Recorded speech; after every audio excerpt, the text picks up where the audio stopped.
It's time for Comeback Sports with Brandon, the Coach Perry, and Pat, the shot caller Flaherty. Here we go. What's going on, folks? Welcome to another edition of Comeback Sports, our weekly sports talk show where we give you 10 sports topics across the country, across the globe, and we debate those on our show. I am Pat, the shot caller Flaherty, and as always, I'm joined by my co-host Brandon, the Coach Perry. Brandon, how are we doing this week, pal? Shot caller. I'm not a shot caller yet, so I'm not doing as good as you, but I'm trying to have a decent week here, and we've got a great show lined up with a lot of F1, and then we've got some college basketball, college football, some NFL, so we've got 10 great topics for you guys tonight. Yeah, no question. A lot of drama happening in F1 over the weekend, so we'll be getting into a lot of that here this evening. Now, folks, as always, if you want to follow us on social media, you can check out our Twitter handles at the bottom of the screen right there. Brandon and I post a lot of stuff down there, including the links to each show. And folks, if you want to get involved in the show, you call into that number at the top of the screen right there. You can call in right now live to the show, ask us a question, give us a comment, criticize our show. We don't care. We want to hear from you.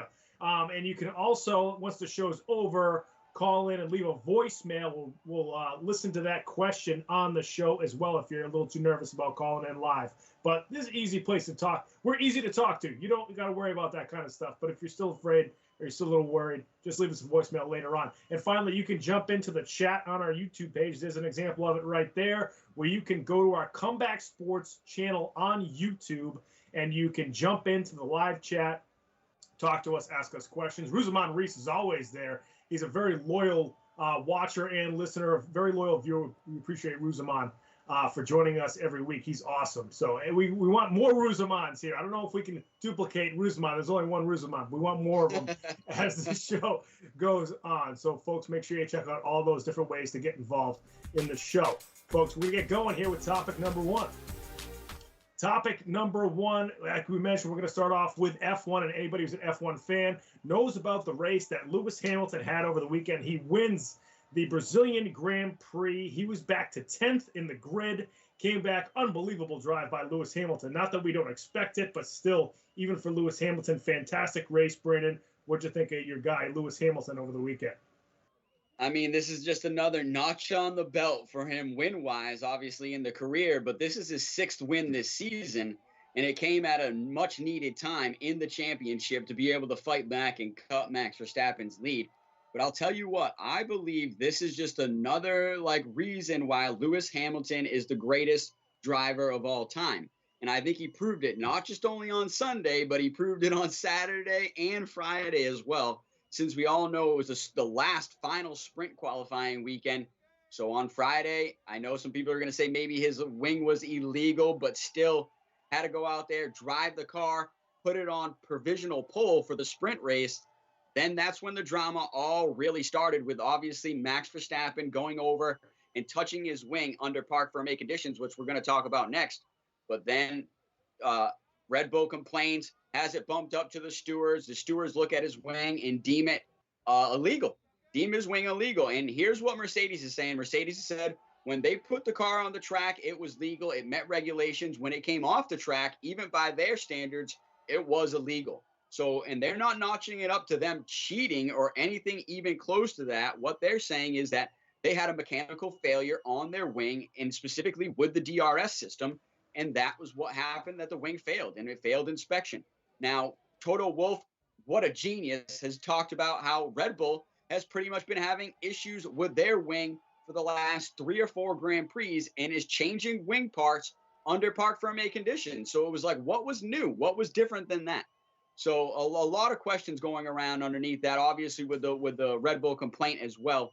But the stewards haven't even given Mercedes their wing back yet. So Mercedes haven't been able to actually analyze exactly what went wrong or what failed. So they're hoping to do that soon. But they've also got the review coming up tomorrow that I know we're going to be talking about next week on the incident with Max Verstappen. And I'm sure that wing's going to come up in that talk. But Lewis Hamilton got disqualified there, had to start dead last on the grid in the sprint race. We're talking about 20th place. There's nobody else behind you there at that point. and he had one of the best drives I've ever seen. Even though it was only a 24-lap sprint race, he made 15 overtakes in 24 laps. So that is amazing. That's almost like an overtake a lap. Just absolutely setting him up and destroying him there, especially on the straights at Interlagos, where that Mercedes was just absolutely loving itself on those straights. Looking forward to seeing that in some of the upcoming races as well. But then on top of that, hey, takes the 5-place grid penalty to go for this feature race because he took some new engine parts. So realistically, serves a 25-place grid penalty, still comes back on Sunday, has an amazing drive, carving his way through that top 10. When he gets to Max Verstappen, actually makes a great, legit pass, obviously the second time, since Max Verstappen wanted to run him off track on the first attempt. But Lewis did a great job showing patience and just attacking 11 laps later and making sure he got the move done before they even got to the turn. So Max Verstappen had no chance to defend. Lewis comes back and just drives away at that point to win the race, win the Sao Paulo GP, as it's called now. But just an absolute masterclass of a drive by Lewis Hamilton. Yeah, I think one writer, I forget what site it was on, said it best. He, like you just mentioned, he made up 25 places in 2 races, essentially. You know, he got jacked back to the 20th spot in qualifying and then got up to 5th. And then, you know, for the race, or 6th rather, and then the race itself, he had to jump back 5 spots to 10th and then went on to win. So he got 15 spots in qualifying and then he jumped up 10 in the actual race to pick up the podium. So just to, like you mentioned, like that's almost unheard of. You know, it's one of those things where, you know, I don't even know if Verstappen could do that. You know, however you feel about Verstappen, he's an incredibly talented driver, but Lewis Hamilton just has this different gear in him, no pun intended, to do this kind of thing. You also look at the standings too. He was down by 21 points to start the race. Now he's only down 14. Even though Verstappen came in second, you know, he cut that lead down. If Hamilton had not finished first and if Verstappen had won this race, it's over. It's over. Season's over. Like Verstappen wins the title. Now there's still, with 3 races left, there's still time left for Hamilton to catch up to Max Verstappen. It's going to take a lot, but Hamilton, we know, can do it. So he needed this. He needed to win this race, despite, like we just mentioned, having to jump ahead 25 spots to win, essentially over 2 races. He did it, and he had to do it. It's just one of those. It's almost like Brady against the Falcons, where it's 28-3. And you make the greatest comeback in Super Bowl history. It's almost like Lewis Hamilton just did that in F1. Not quite as high as stakes, but almost right there because he just saved his season. So I think that was the most important thing to me was, you know, the stakes of the standings there. And when it came down to nut crunching time, Hamilton was the guy that we all know who he is.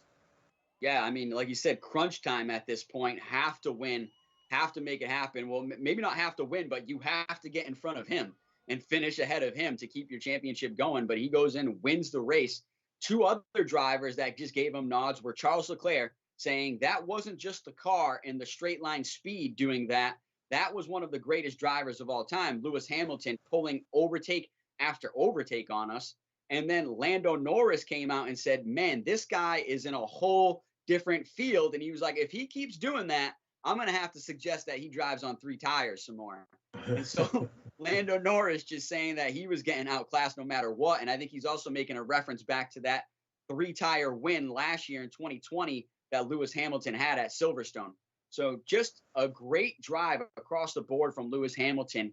And like I said, that Mercedes with its top end speed now going into the next 3 tracks is looking like it's definitely going to be a contender. And the fight is still on for this championship.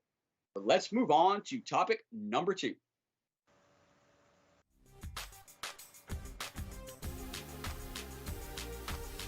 Topic number 2 is a good one. We were just talking about it a little bit before, and this one is called Hands Off Max. Get your hands off my wing, Max Verstappen. Or as Toto would say, you never touch my wing ever again. And we all know we're talking about Max Verstappen under parc ferme conditions, going over and wiggling the wing, touching the wing, whatever you want to call it, of his number 1 contender, his number 1 title contender, Lewis Hamilton. It just looked fishy across the board. Yeah, I would say it definitely looks fishy. I mean, you know, anytime you see a driver touch another driver's car, that's the first thing you think of. What's this driver trying to pull here, kind of skirting the rules? From what we, talked about before the show, and from what we've read, this does happen. Like, drivers do go around and kind of feel out some of the other cars. It's not necessarily, excuse me, it's not necessarily, a strict rule breaker, but it is against the rules. But, the stewards and the FIA have all kind of just relaxed on that. So Verstappen wasn't doing anything that necessarily some other drivers do. But when you watch him do it, you're like, you just think, I think maybe because like the way Verstappen is too, you kind of think he's doing something fishy. That's just kind of the way that he looks sometimes, and especially because it's Lewis Hamilton and how close they are in the standings, you think he's up to no good. You think he's doing something screwy. So I don't know, from what the steward said, where he was touching the wing had something to do with it, and also, how much force he was putting down when he was touching the wing. If he had really tried to move the wing, that would have been a different story. He was almost kind of just more just feeling it a little bit, and it wasn't in near the actuator. It wasn't at the end fixation points. It wasn't in those areas. So that's why I think they only gave the 50,000. Is it pounds or dollars? I don't. Who cares? Verstappen's a millionaire. It doesn't matter. Yep. The fine, the monetary fine, is not like he got a grid penalty. So I think that's why they did that.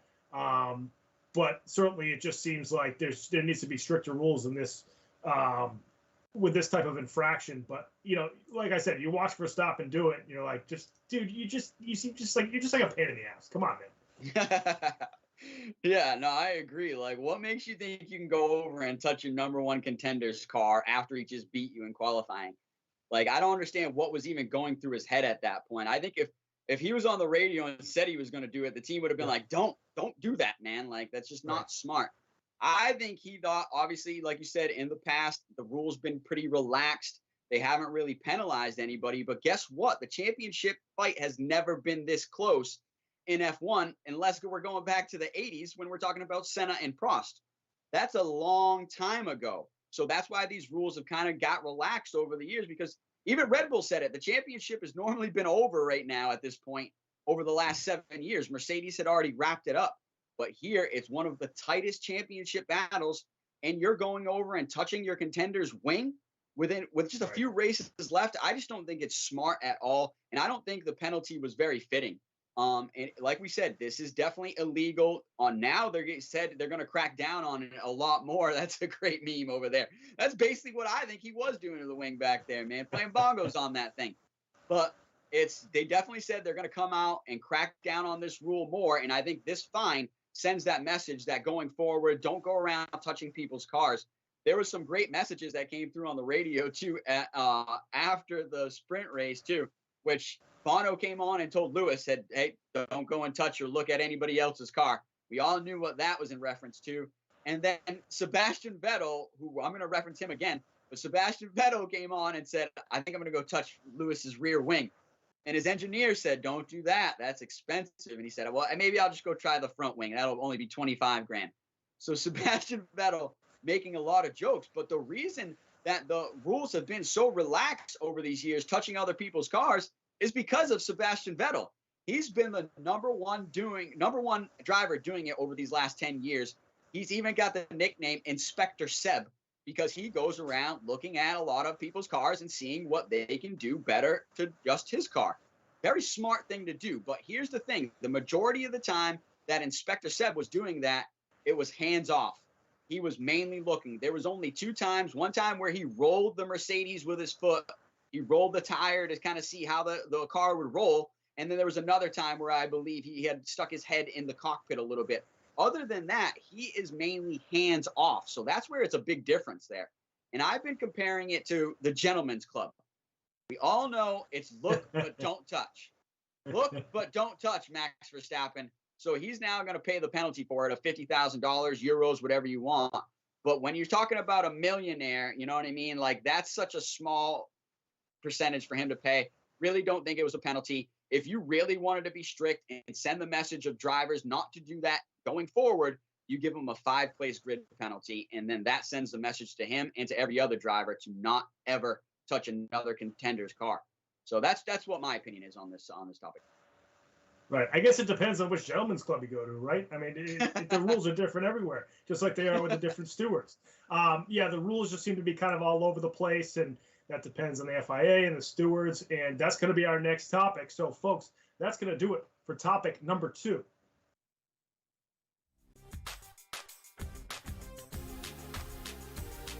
Moving on now to topic number 3, we're sticking with F1, and what we have for this topic is FIA ARE MIA. You know, you've been mentioning, Brandon, how inconsistent some of the rulings have been from the stewards, from the FIA. They're nowhere to be found on some of this stuff. So, you know, you kind of gave a little bit of your take just now about, you know, what's going on with F1 and the rules and regulations. But what do you think the FIA's role in this has been? Well, I think this title is very fitting, and it's the FIA is MIA, as in missing in action. Like sometimes you can't even find them. It's like they like slide the curtain back, you know, like the Wizard of Oz there, where you're just like, don't pay attention to the man behind the curtain. Like we're not even here, but we're trying to control everything. And that's exactly what the FIA has done recently. And you nailed it. That's what the main thing is. They're so inconsistent across the board with penalizing drivers on track and off track that this is when it's becoming an issue now. And this is where people are starting to talk about it more now. And specifically here in the Brazilian Grand Prix or the Sao Paulo Grand Prix, whatever you want to call it, the move that Max Verstappen makes, I believe, is on lap 48 against Lewis Hamilton, basically running him off the track. Mind you, this is not the first time that Max Verstappen has run a competitor off the track or Lewis Hamilton just this season. I'll tell you what, at the beginning of this race, in turn 1, he drives Bottas off the track as well and forces him to have to back out or there's going to be contact. So Max Verstappen, not only does he do it to Lewis Hamilton, he does it to every other driver on the grid. And I've talked about this before. He has no respect for any other driver on the grid. To me, he's like the Kyrie Irving right now of F1. Like he does not give a crap about anybody but himself. And this is showing it even more with the moves he makes. That was a deliberate move on Lewis Hamilton to block him, to send him outside, because he knew he was just about to get past going into that corner or it was going to be wheel to wheel. He keeps his car right, and I've talked about this even on my Twitter, so you can go look at it. He keeps his car right, deliberately brakes late going into that corner, and then makes no real attempt to turn his wheel to make the apex and make the turn. And you can bring up his onboard from previous laps that show him making that attempt and making the apex there. He just decides he's going to mosey his way out there, drift his way out, late on the brakes, no attempt to turn, and then force Lewis Hamilton to either back out or crash. And if a crash happens, we all know that's going to benefit Max Verstappen because he has the lead in the points right now. Lewis Hamilton has a lot more to lose. He was a lot more calculated there. He has been all season because he knows Max Verstappen's been running him off the track, started in Imola, and it just continued on getting worse and worse. I'd say this is probably the worst of them at all, and maybe going back to Monza when he drops his tire on Lewis Hamilton's head. But I'm telling you what, the FIA said this was no investigation needed. No investigation needed, no penalty needed. That's clean racing. That is not clean racing. Other drivers have come out and said it deserved a penalty. Live on air, the people that were covering the show, Crofty said it deserves a penalty. Everybody going looking at that now, especially with the onboard of Max Verstappen's wheel turning, said that deserved a penalty. But the real thing is the FIA did not even investigate. And so that's the big thing there, where it's just too inconsistent. I guarantee you, if Lewis Hamilton made that move on Max Verstappen, it would have been investigated and he would have received the 5-second penalty, which is what was deserving for that move. But I'll tell you what, one last thing, why they have such inconsistencies is because they change these stewards every Grand Prix. So you're getting a different guy up there with a different opinion, and he might even be biased to these drivers. I'm telling you, whether it be for Lewis Hamilton or Max Verstappen, because you're getting someone different every week. From different countries too. Consistent. Yeah, different countries all around the world. Make it more consistent. Pick a diversified group of stewards at the beginning of the season and stick with them throughout, and you will get consistent calls. Yeah, this sort of reminds me of in the NFL with replay, right? Where I've always said, instead of the ref having to go over to the sideline and like look at a monitor and like put the headphones on and put the jacket on and just have somebody in at NFL headquarters in New York looking at all the replays of all the games. They buzz him in. He tells the ref what actually happened, whether the player made a catch or didn't make a catch or stepped out of bounds. Do the same thing for F1. Keep all the stewards in one place for every race, or they can even all be remote and be at their own. If it's a steward from a bunch of different countries or different continents, you have them all be remote. Everybody's life has been on Zoom. We can do this in F1, okay? So you put all the stewards in a different location, in a different country. They're all looking at the same monitors, and then they can look at these things, away from the race, and it can be the same 5, 7, whatever, how many stewards you have, and then they can be more consistent. It just seems like all these rules in the way that they implement the rules, the way that they carry out the rules are just so inconsistent, and they're not clearly defined either. We see this in all sports. I mean, it's not just F1, it's not just the NFL. Baseball's got all the unwritten rules, like, don't slide into this guy, but if you're touching the bag while you're spiking the guy in the family jewels, it's okay. But if you're not touching the bag, it's not okay. It's like, let's put these down on paper or on your iPad, whatever you want to say, and just have it clear and concise so that everybody's on the same page. If you're not allowed to, and I'm not trying to give Verstappen the benefit of the doubt here, but if you're not allowed to touch, a driver's wing, don't let the drivers touch the other wings. Like, just don't let them do it. Don't let them touch it. If you touch it, you have all these onboard cameras. You can tell if a driver touches another driver's wing. Then don't let them do it, and just say you can't do it. You can't touch. You can look, but you can't touch. And it's just clear and concise. You need more clear and conciseness in F1 rules. Yeah, and more consistency across the board. If you bring that consistent group, same steward group, and I'm with you. I get it, the whole Zoom thing, but I say bring them around the world. Let them be on site at every Grand Prix, and I'll tell you, they'll enjoy it. Obviously, they get to travel the world, right? They're going to the beautifulest places in the world. So let them be on site, and they can give you a consistent ruling throughout the season. So I've got a ton. We could talk about this all night. But, hey, let's move on to topic number 4 tonight. Hey, if you're new here, give us a like and give us a subscribe as we deliver some great F1 content and sports content to you guys from around the planet here from Boston, Massachusetts. But I'll tell you what. We're talking about Gio going to Formula E, and that's Antonio Giovinazzi announcing just a few days ago that he was not going to have his contract renewed with Alfa Romeo and his stint in F1 would be over, but he quickly announced that he would be joining Dragon Penske, or Penske Dragon, whatever you want to call it, in Formula E. Yeah, as soon as Alfa Romeo, I'm sure he knew that Zhao was going to be signed by Alfa Romeo, the young 22-year-old Chinese F1 driver.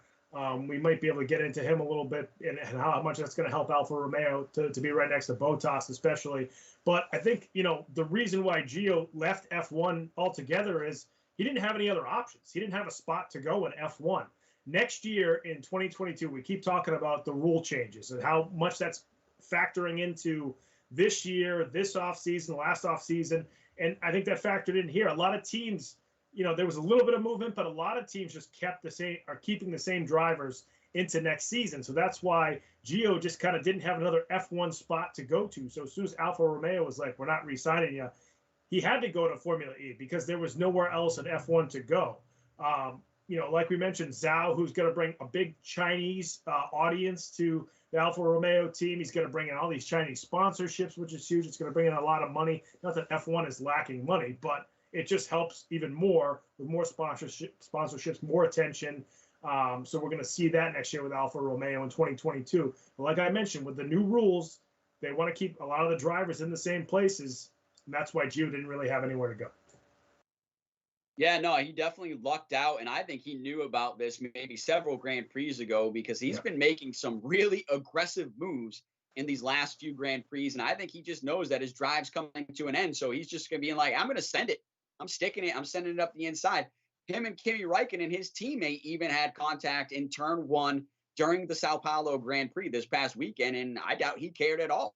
I'm sure Kimi doesn't care either because he's retiring, but it's just one of those things where I think over these last few Grand Prix, you're going to see a very aggressive Antonio Giovinazzi in the cockpit, and I love it personally. If you know your drive's coming to an end, maybe show them what they're going to be missing next year. But I really think this brings up to point more that this is a pay-to-drive system. And I think, as much as Zhao or Zhou or whatever, I think it's more about money. And even Antonio Giovinazzi said that too. He said, this is about the money in F1. And in F1, it can be ruthless at times. Those were exact words from Antonio. So he knew that he couldn't bring in big enough sponsors, like you just mentioned, where Zhao's going to bring in the whole country of China on top of a bunch of other people and sponsors. So the money is rolling in. That's what Alfa Romeo needs to be competitive. So this is what I believe the main thing is. I honestly don't even think Zhao's going to do that good next year on the grid. Honestly, I think Yuki Tsunoda is a better driver than him, and I think he'll prove that next season as well. But here's the thing. I think he's just like Nikita Mazepin, right, is on Haas, has the billionaire father that invests in the team. That's why we all know he's in F1 and he's 2 to 3 seconds off the pace every race. I don't think Zhao's going to be that bad, but I do think he's going to be to the back of the grid, and he doesn't have much talent. Here's the thing why. He's been in F2 a few years. He's been up there battling, but he doesn't win. He doesn't have the F2 championship. I'll tell you who did win the F2 championship. Mick Schumacher. And he got his ride up into F1. And not only on his name of being a Schumacher, on winning the F2 championship. Yeah, I think that's the only way now you can guarantee or even give yourself an opportunity to get in F1 right now, sadly, is by winning that F2 championship and proving you belong the next jump. Because right now it's just about money. Like I said, Zhou didn't even win the championship. Now he gets bumped up into the F1 like world, the faster cars. That makes no sense to me, to be honest. So I think this is really more about money than it is talent. And you could say that for a lot of seats across F1. But like I said, namely that one with Nikita Mazepin in Haas. But I'll tell you what, man, I don't know. I just don't like it. I really don't like it. If he drives his butt off next year, proves me wrong, I will eat my words. But I honestly think that this is a 50-50. I think you've got drivers that have the exact same amount of talent. So they're saying, well, if we got the same amount of talent, well, we need the money, man, and we're going to take the driver that has more money. That's why Antonio loses his seat. But guess what? He is a talented enough driver that teams were waiting for him in Formula E. So he had offers. I'm sure he had some offers in some other motorsports as well. So like you said, though, do not count this guy out from coming back to the grid with potential of more teams joining the grid over the next 4 to 5 years. There might be more cars on the grid and more seats available, and you might see Antonio Giovinazzi make his way back in. But let's keep an eye on Zhou and see if he can even match up to these F1 drivers going forward. Yeah, you make a really good point. Once Audi gets into the mix and some of the other car companies that might want to get into F1, Gio might be just jumping right back in because of his experience and his time on F1 already. So, yeah, I just think next year is such a unique year that's why, he just switched over to Formula E for a hot second. We'll see how long that lasts over the next couple of years. But that's going to do it, folks, for topic number 4.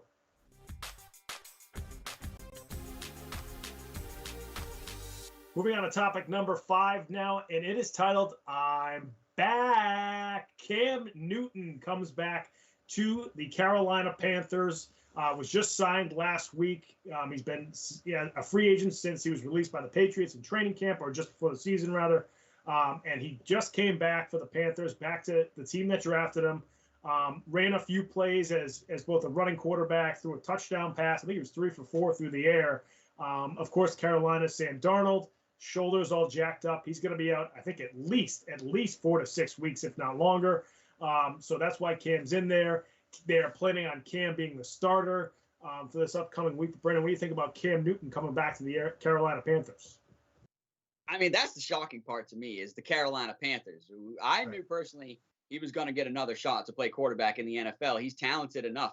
And when we've talked about the NFL being needy and starving of NFL quarterbacks, this is a guy that still has NFL talent and is a former NFL MVP. So I knew he was going to sign with a team. And I think him and his agent were just kind of playing it smart, saying, let's wait and see who gets hurt. Let's see who's more desperate. And right now it was the Carolina Panthers that were one of those teams. And I say one because I can guarantee you there was 3 or 4 other teams trying to sign Cam Newton in need of a quarterback. So one of them was even the Houston Texans and maybe the Miami Dolphins, a couple of other teams. But I'm telling you what, this is big news, I think, for the Carolina Panthers and for Cam. He was super excited to be back. I wanted to title this Return of Super Cam, because we all know he does the Superman celebrations when he scores touchdowns.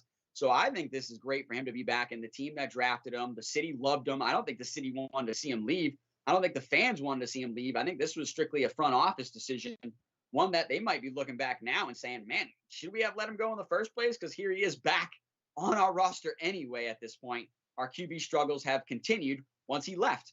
So it's just really one of those things where exciting news for Cam Newton to come back, gets the rushing touchdown, gets the passing touchdown. He's still got a lot of football left in the tank there. And I think you're going to get to see him start this week. Matt Rule said he's going to get majority of the snaps with the first team. So let's really see what he gets to do this weekend.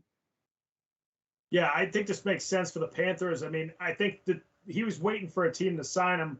I think any team that's got a good defense, maybe a good running game, and in contention would have been one of those teams. I don't know if, some of the teams that are struggling right now, if they have young quarterbacks, they just want them to play. The Jets weren't going to sign Cam Newton. So, I think that Carolina, New Orleans, a couple of teams like that who are sort of in the playoff hunt, who have either quarterback problems or quarterback injuries, would have been a team to sign Cam Newton. So it makes sense that Carolina with a good defense, Christian McCaffrey just came back from a couple of weeks of being injured. And that McCaffrey and Newton have, some chemistry. McCaffrey's had a couple of seasons where he had over 100 catches. One of them was definitely with Cam where, Cam was playing really well. So I think he had a shoulder injury. So a couple of years ago. So this makes sense to me. I'd kind of like pump the brakes just a little bit. I mean, Cam Newton in New England, we're Patriots fans, so we can bring it from this perspective. Cam Newton in New England was a class act, a good leader, brought a lot of energy to Patriots practices, to games. Teammates loved him.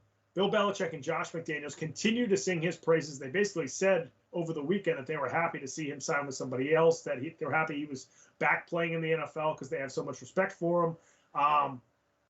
As a Carolina fan, though, I might, as a Patriots fan, talking to a Carolina fan, I might just say, let's wait to see if he maybe skips a couple of passes to his receivers like we saw last year. Or one of the things that I, as a Patriots fan, was frustrated with Cam was he couldn't throw the ball into the flat to running backs. And that was like, the timing on that always seemed to be off. He's clearly, again, got chemistry with Christian McCaffrey, so hopefully that can be ironed out. But that's the part of this where we'll see if Cam can kind of run the offense, to get other guys involved, along with his outstanding running. And he can certainly throw it downfield. That's not a problem. But just kind of like the way that he needs to dink and dunk a little bit as a quarterback, I would question a little bit. But he certainly brings excitement. Carolina, it's been, I'm sure, frustrating to watch Sam Darnold. So you bring Cam Newton in, who at least gives you something to watch and makes you competitive in the sense that you can run the ball down teams' throats. You got Cam, you got McCaffrey, you got a couple other backs to throw in the mix there. And Carolina, at worst, has a couple of threats in the running game every play, rather than defense is just loading up on Carolina because they're just focusing on Christian McCaffrey.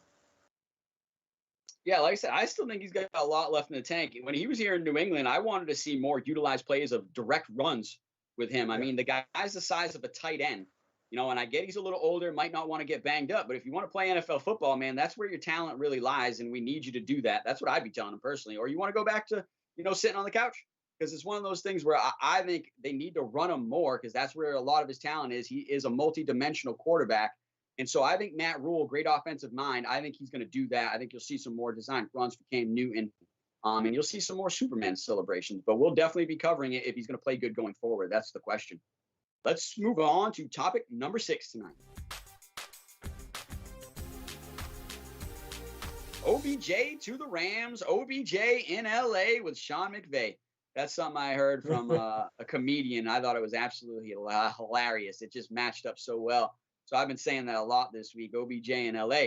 But it was a good call, I think. Obviously had a little bit of a stinker of initial game. But what were you expecting? The guy just got off the plane basically 48 hours before that. Yeah, I think, just in reaction to the first game he played in, Stafford did not play well.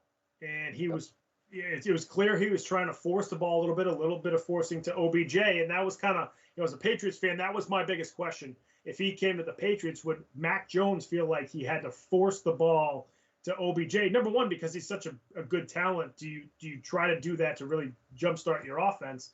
But number two, he wants the football, and that's not a bad thing, but he will make noise if he doesn't get it. So, Matt Stafford's a veteran quarterback. He's been to Pro Bowls.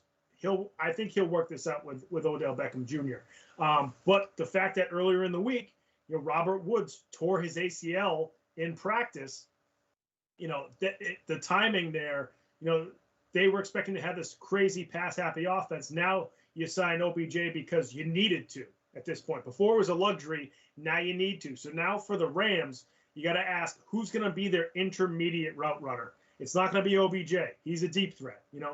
Cooper Kupp likes to go down the field as well. He can run some other routes too. OBJ can be moved around a little bit, but he's still going to be going downfield. So the Rams now need a player, Higbee, their tight end, has got to be more involved. Their running backs, Henderson, Sony Michel, got to be more involved because they need some receivers to catch the ball in those intermediate and short areas to kind of draw the defense up so that OBJ doesn't have two guys on top of him, doesn't have bracket coverage. Same thing with Cooper Kupp. So losing Robert Woods really hurts this team. It certainly helps to have OBJ so that not everybody's drawn to Cooper Kupp. But it's going to be interesting to see, Sean McVay, who we know is a very good offensive mind. It's going to be interesting to see how he adjusts this offense to the personnel that they have going forward. Now that they lose one of the best, probably one of the best sort of intermediate possession receivers in the NFL, Robert Woods. I think if I'm an offensive player, Sean McVay is at the top of my list, along with I'm drawing a blank, but the Saints coach, what's his name? Sean Payton. Those are the two coaches that I would want to play with, number one, because their offensive mind is just amazing, through the roof. They're going to put you in a good opportunity to be successful as an offensive player. But like I said, that guy just got off the plane like basically 48 hours before. I believe it only really been in at least one practice with Stafford. So the chemistry's just not there yet. Remember, these guys have never played together. So it's just one of those things where Matt Stafford and Cooper Kupp built up that chemistry. As soon as he got traded, they were starting to build that. So they've had that going for a while. So I still think we got to give it some time. After this full week of practice, I think you'll see a much better game from OBJ this weekend or Monday night. Or they just played on Monday night. So this weekend, I believe you'll see a much better game from OBJ. I don't think you'll see Stafford trying to force the ball to him at this point. I think he was trying to do that in game one because they didn't really know much routes. There was not much route combination. They were probably playing a lot of backyard football, and so he was just trying to stick it to him. But in the NFL, you can't do that. You have to have a design concept, and you have to run that concept and beat the defense. So I just think after some practice together and some more built-up, collaboration between the two, that there will be a lot better of an outcome this weekend, and especially with Sean McVay, that offensive-minded coach, he's going to put OBJ in position to succeed. It does hurt losing Robert Woods. We were all so excited about seeing those three together with Matt Stafford in this offense. So that is a huge loss, one that I think, people are talking about, but it's a devastating loss, I think, because this offense was going to be that much better. An offense that obviously previously lost Cam Akers, their number one running back earlier in the season that we talked about as well. So I just think, like you said, it's lucky that they did sign OBJ. So now everybody just can't double cover and lock down on Cooper Kupp, but they're still going to have to find ways to get both of those guys open. Yeah, most definitely. And like you mentioned, he's going to have to build a rapport with Matt Stafford. And that's the only way I think they're going to win the Super Bowl now. They don't have, that pounding running game without Cam Akers. They can run it a little bit with Henderson. Sony Michel's been just average, kind of like he was here in New England. So you have to be able to throw the ball. And like I said, Higbee's going to have to step up. Running back's going to have to step up. Van Jefferson is going to be their third receiver now. He's going to have to step up, and it'll be interesting to see how, McVay deploys the rest of the offensive weapons with the Rams. But, folks, that's going to do it for topic number 6. Moving on to topic number 7, we're going to head to college football. And, boy, Brendan, we grew up in the 90s.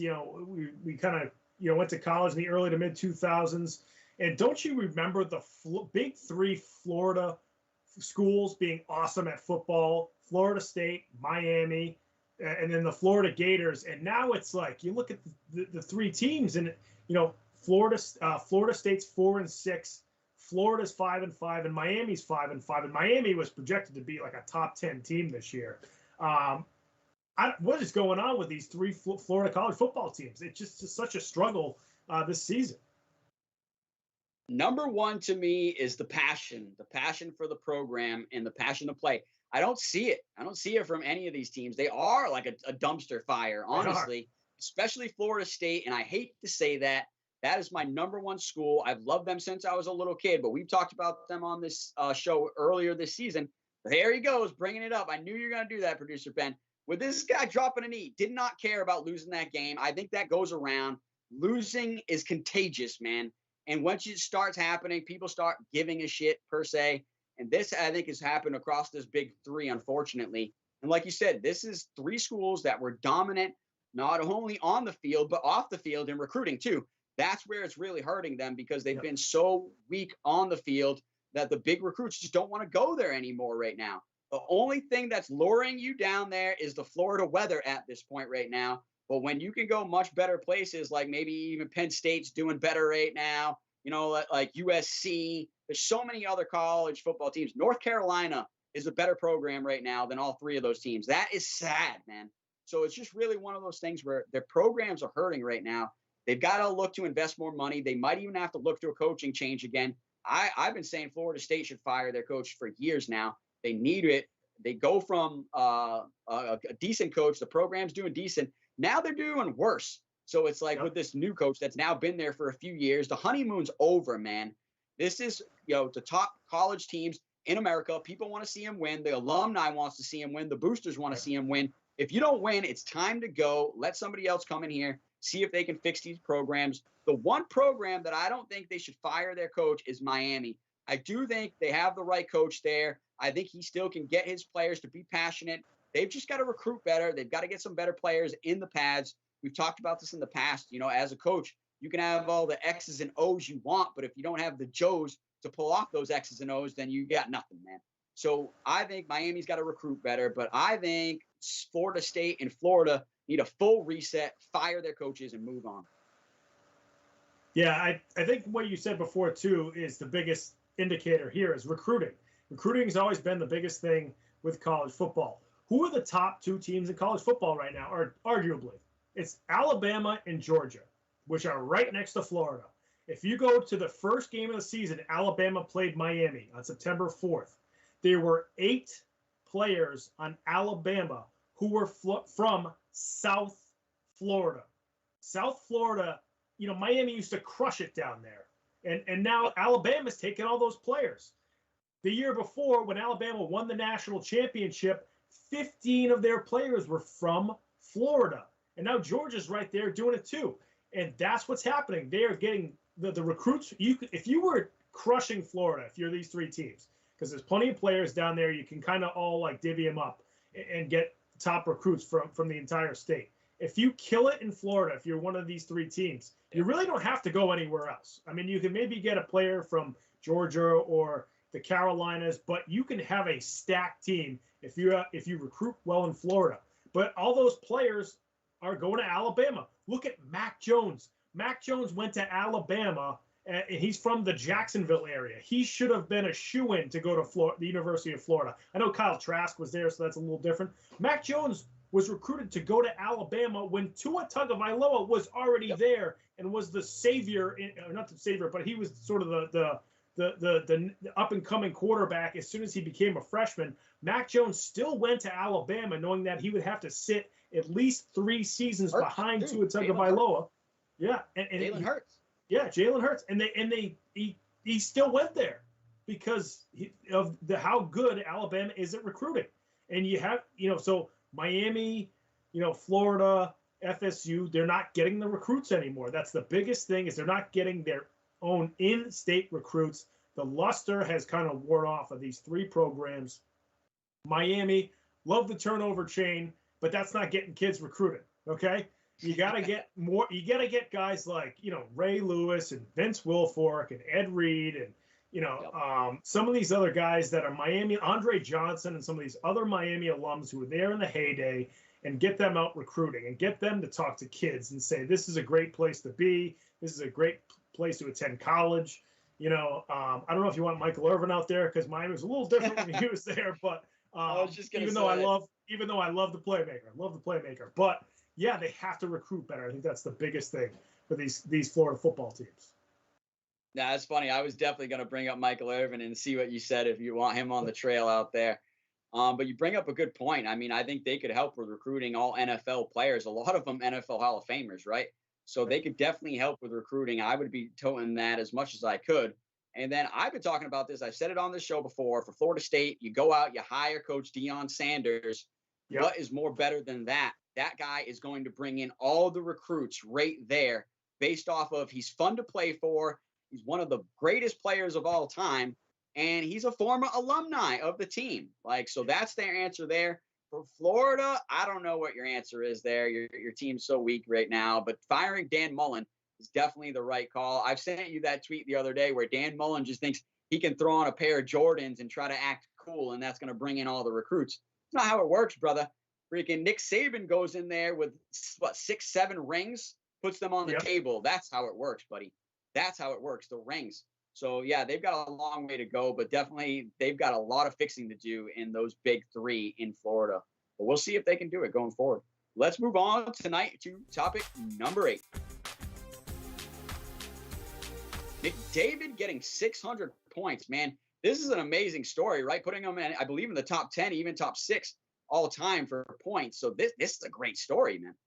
Yeah, he was the 6th fastest player to get to 600 points. So only 24 years old, and he's already at 600 points, which is just amazing. He came into the league a year before Austin Matthews, who's also a great player. Austin's more of a goal scorer, where McDavid is just a great all-around player. But he's got a ton more points than Austin Matthews, and Austin Matthews is one of the top players in the NHL. But if you look at the 5 players above him that got to 600 points faster than him, it's the likes of Wayne Gretzky, Mario Lemieux, and a few other guys. It's just amazing how fast Connor McDavid has got to 600 points. That's why he's won the Hart Trophy, the MVP of the NHL twice last year, and then back in 2017. He's had over 100 points 3 or 4 times already, at 97 back in 2019, 2020, when they only played 64 games. Last year, he won the Hart Trophy, as the MVP. They only played in 56 games because it was a pandemic-shortened season. He still scored 105 points in 56 games. That's almost 2 points a game. It's just unreal, the kind of numbers that Connor McDavid is putting up.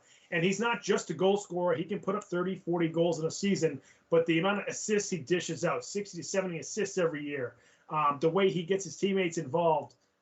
This guy is a great player, a winning player, and he's only 24 years old. He's going to be in the NHL for another 15 years at least, and as long as he doesn't have a crazy, devastating injury. This guy's going to be up there in points and assists and goals for all-time career.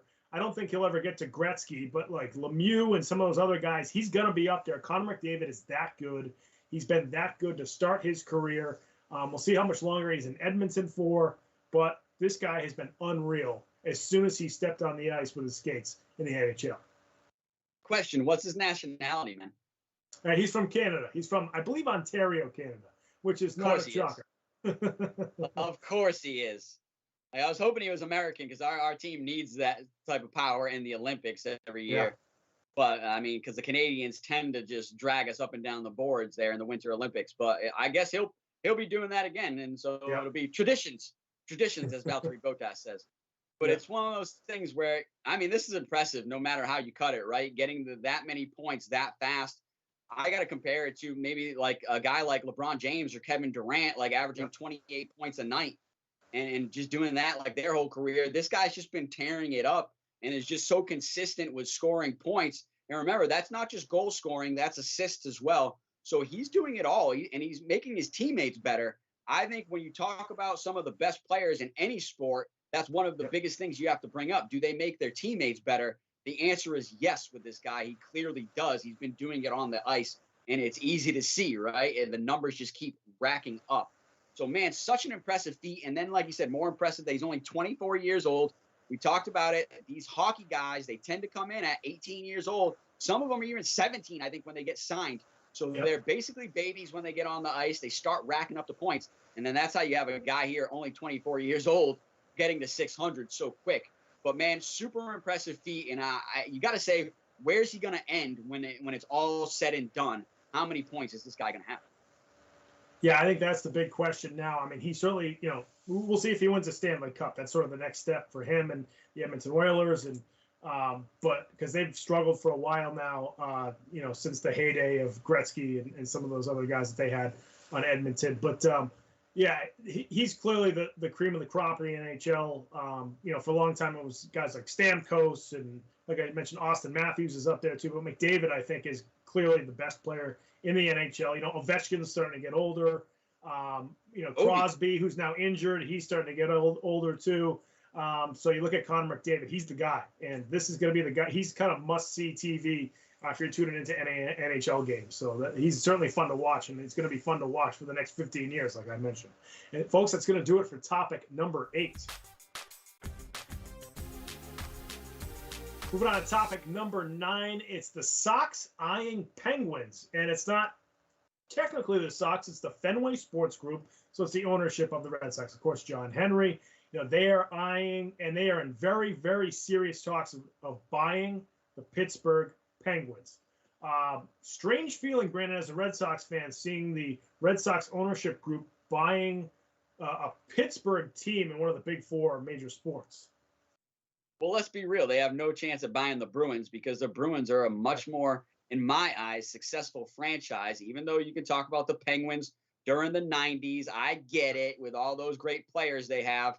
But I just think the Bruins are a more valuable franchise in a bigger market. And that's what matters here, right? Pittsburgh or Boston or New York. Easy choice. Boston, New York, bigger markets, a lot more money up here than you got in Pittsburgh, the Steel City, unfortunately. I know you guys hate hearing that, but too bad. But I guess what? This is big news. And I was doing this sign because it's all about the money, man. They have got so much money in that Fenway group. They can do anything they want at this point. I mean, I think it showed it when they went and bought Liverpool, first off. I mean, you got the Boston Red Sox, one of the most valuable franchises in all sports, but definitely in Major League Baseball. Then you go and buy Liverpool, one of the most valuable franchises in the Premier League and one of the most valuable franchises in the history of Europe, probably. And now you're going to go and buy the Pittsburgh Penguins. Who are they going to buy next? Are they going to go buy a MLS soccer team? Or are they going to buy a football team, right? That's right. The next one, I guess, right? I mean, maybe they want to buy the Las Vegas Raiders. I don't know. Who knows? But they've got so much money right now. They can do anything they want. And I think this is kind of proving it, where they're like, well, we can buy another team, so why don't we? And remember, part of the Fenway Group is a guy that we just mentioned, LeBron James. LeBron James invested and is part owner of the Fenway Group. So he comes down, he's going to benefit from all these decisions as well. So this is just big news across the board. I personally think I'd look to buy a different team, but I think it's the price here. I think the price is right for a team that is, like I said, not been really good for a long time now. I mean, I guess when Crosby won that, what was that? What year was that? Yeah, I forget what year it was. It was just a handful of years ago that Crosby and Evgeny Malkin and Stahl and those guys won the Stanley Cup. But they've been talented, but it's kind of, they've been sort of a up and down team. Yeah, they haven't been that elite team over the last couple of years, especially. No, it's been, a weird couple of seasons with the pandemic, but you're right. Yeah, I just feel like they've been trending down ever since they won that. People were talking about Evgeny Malkin being one of the best players of all time. I haven't heard much about him since. And so it's just really one of those things where I think this is the time, the price was right for them to buy another franchise in professional sports. And like I said, it won't shock me if they go ahead and buy another one in a different sport. Yeah, as a Red Sox fan, I got mixed feelings here because, on the one hand, I don't want to tell somebody how to spend their money. I mean, I really don't. I mean, there's different telling a team how to spend their money under the salary cap and who to acquire. But as far as being an entrepreneur in acquiring a team, I don't want to say to John Henry, you shouldn't be doing that. But as a Red Sox fan, most Red Sox fans are Bruins fans. The Red Sox are not just a Boston fan base. We're a New England fan base, So you got all these hockey folks all over New England that love the Bruins that are also Red Sox fans. And there is sort of this contrasting fan base that you're getting into here where, sometimes teams do cross promotion where you'll be at the Red Sox game and they throw the Bruins Stanley Cup game up on the Jumbotron, or you might be at the Penguins game, or you might be at the Bruins game when they throw a Red Sox or Patriots game up on the Jumbotron. Now, the owners of the Penguins, are they going to want people to watch the Red Sox if they're in the World Series for a hot second when it's in between periods during a Penguins game, or at Fenway they're going to throw up a Penguins Stanley if they get there, a Stanley Cup. It just seems like there's a lot of mishmashing of fan bases. And again, John Henry's not the only owner in sports to do this. There's other owners that own different franchises in different areas. But it's just especially in Boston where we're so patriarchal, where like these are our teams. You don't leave here. All us Mass residents, we never want to leave, even though it's cold as hell here sometimes. You know, we don't want to leave New England, and our teams are our guys, and that's it. And when you have an owner who's not really from here, even though he's been here a long time now, it just kind of feels weird. But again, should we be telling John Henry what to do with his money? Probably not. So as a fan, I'm just like, this doesn't sit right with me, but I shouldn't be telling John Henry what to do with his money. I get it, but I'm 50-50 on that, because without the fans, there is no money. And so without us, John Henry doesn't have a team or one that's that valuable. So I do think you still have to take in the input of your fans locally, kind of like when the Seattle Kraken, since we're talking about hockey, Seattle Kraken came back. They put out a couple of logos in the city and took some feedback from the fans to say, hey, what's the best logo here going forward? That's the type of thing you want. You want to take some feedback from your fans. So I think you have every right to say what you're saying there. And I think it's on point. But the last thing I'll say about this is combining the hockey hooligans with the soccer hooligans from the UK, I think is a great idea, because they pretty much act like each other. Yeah, definitely. So, one's on the ice and one's on the pitch. Exactly. It's just season to season. exactly. Not much change there, especially with the fans. Exactly. But let's move on to our final topic of the night. Not a good one, by the way. Yep, and we're talking about Duke with their DWIs making their way across the news right now, and it's plastered all over the news outlets right now. Yeah, so two Duke players, Michael Savarino and then Paolo Banchero, were pulled over I think it was Sunday night, for a DWI. Savarino was the one driving. Banchero was in the passenger seat. Banchero is possibly going to be the top pick in the NBA draft coming up, or at least a top 5 pick, lottery pick. And then you have Savarino, who, this made the story big, is Mike Krzyzewski's grandson. Okay, his mother is an associate athletic director, assistant athletic director at Duke. Her grandfather is Mike Krzyzewski, who basically runs Duke. And then you have Michael, who was a walk-on 2 years ago and then became a scholarship player last year. He got pulled over. He blew a .08, which is right on the line of where you are considered drunk. That's your legal limit is .08, or your illegal limit, because if you hit that, that means you shouldn't be driving.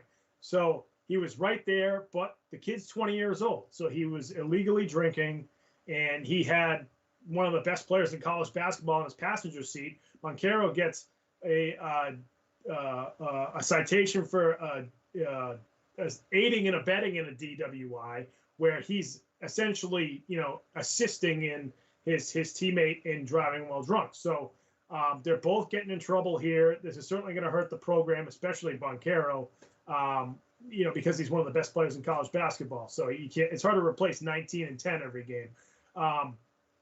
So that's interesting. Certainly an embarrassment for the Krzyzewski family. Everybody knows that this kid is Mike Krzyzewski's grandson.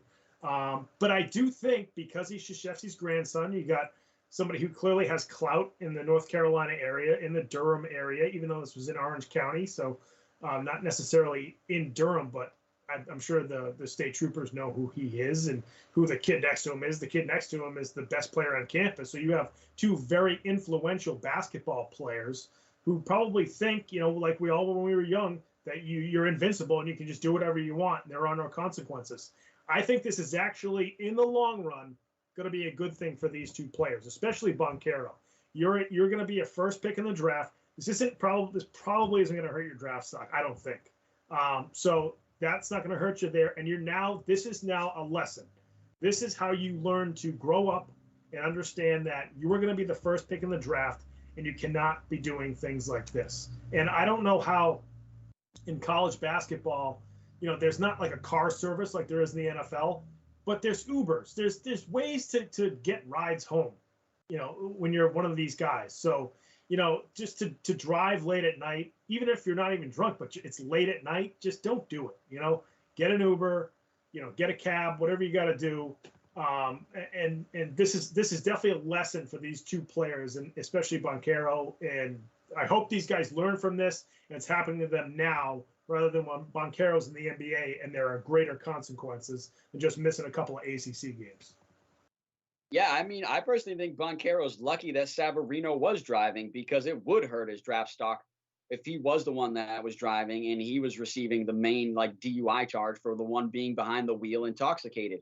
And I can guarantee you this, we're talking about two college teammates. Boncaro was intoxicated himself. I can guarantee you that. So I think he made that smart decision of saying, I can't get behind the wheel. And so Savarino made the decision to get behind the wheel.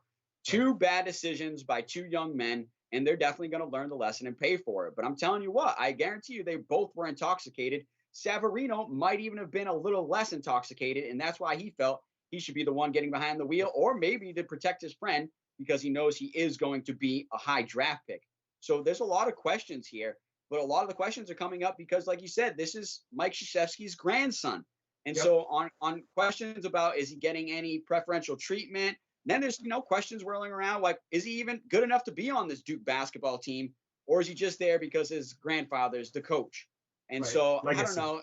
It's going to draw questions when you get into an incident like this. So the best thing that Savarino could have done was stay on campus and flout his clout there, because he probably would have got away with it. But when you're getting in trouble in a different state, nobody's going to wipe that under the rug for you. Your grandfather's power is now out the window, and now you're going to have to learn your lesson and pay the price. Yeah. How many Henry Ruggs situations are we going to have to see where athletes say, I just shouldn't be driving. It's just not worth it. I love driving cars. I think I'm invincible. I'm 19, 20 years old. I think I can do anything.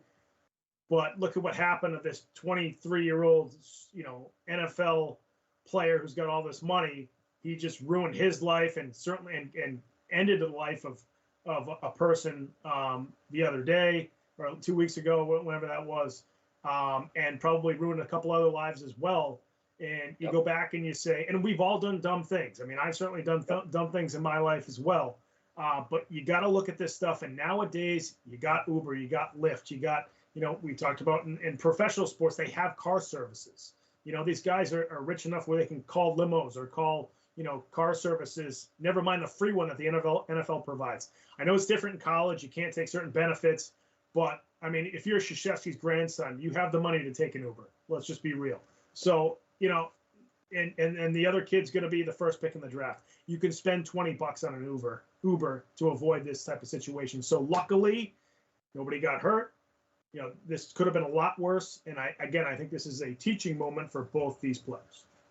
I'll just be real quick, and I'll send it back to you for the sign-off.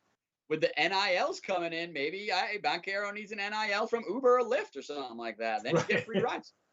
Yeah, absolutely. I mean, why not? If you want to sign this guy up now, and then when he gets to the NBA, he can jump right in there and be a promoter of Lyft or Uber. So that would be very interesting for Boncaro. Folks, we're going to jump into the live chat before we get going here. And we got Ruzaman Reese, as always, jumping in. He says he couldn't wait for the show today.